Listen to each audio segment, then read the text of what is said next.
ఈరోజు ట్రెండ్ ఇది యుఎస్లో ఉందంట, ఇక్కడ హైదరాబాద్లో స్టార్ట్ అయిందంట. ఏమ్మా బాడీ కౌంట్లు అంట. ఐటీ ఆఫీస్ బాడీ కౌంట్లు పెట్టుకుంటారంట. అంటే ఏంటి తెలుసా? ఎంతమందితో పడుకున్నారో లెక్క, ఎంతమందితో పడుకుంటే అంత గొప్ప అంట చెప్పుకుంటారంట. నేను ఇంతమందితో, నేను 70 మందితో పడుకున్నాను, నేను 90 మందితో పడుకున్నాను చెప్పుకుంటారంట. బాడీ కౌంట్ అంట.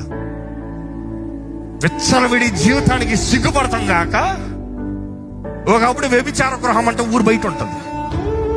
ఒకప్పుడు వ్యభిచారం వెళ్ళేవాడు ఎవడ చీకట్లో అక్కడికి రెడ్ లైట్కి పోతున్నాడరా అంటాం.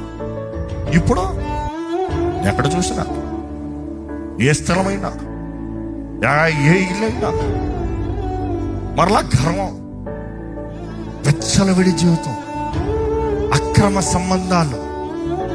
And you're saying you're proud about it. మోసపోకడే దేవుడు విక్రమింపబడు. మనుషుడు ఏదైతే విత్తాడో అదే వస్తాడు. ఎక్కడ చూసిన పాప కార్యాలు, విచ్చలవిడి జీవితాలు, వారు సిగ్గుపడవలసిన విషయానికి ఈరోజు విశ్వాసం కూడా చూడండి. ప్రార్థన చేయలే, వాక్యం లేదు, దేవుళ్ళ నడవట్లేదు. ఏంటి నువ్వు అతిశయించేది? దేన్ని బట్టి అతిశయిస్తున్నావు? అరే ప్రార్థన కూడా చేయండి, పనికి వాళ్ళు అంటారా? నేను సిగ్గుపడతాను వదిలి. నేను ప్రార్థన చేస్తా అవుతానంట, మరి చెయ్యవే.